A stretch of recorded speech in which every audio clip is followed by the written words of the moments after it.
When you have wronged another human being, then it's more dangerous. Then people are now waiting for the day of judgment. They are the ones who'd like to see you more in hellfire than anyone else. Oh Allah, this man got away with murder here in this world. Catch him, punish him, destroy him, do this to him, do that to him.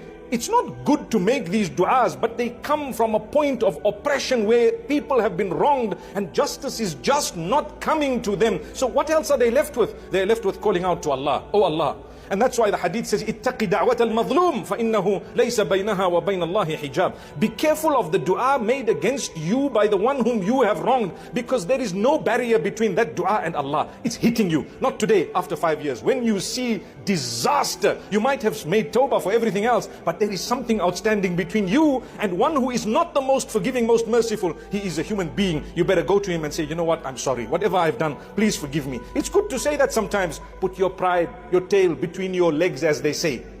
Put your pride aside. Seek people's forgiveness. Forgive me. I wronged you. I said something about you. I did something. I stole from you. I did. The other day I was seeing a post, a very interesting post, where a grocer in Turkey received an envelope with 500 lira in it, and there was a note there saying, when I was young, my friend and I used to take chocolates and cookies and a few other things from your shop without permission. Look how he's saying it.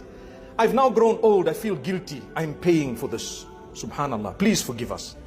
Imagine.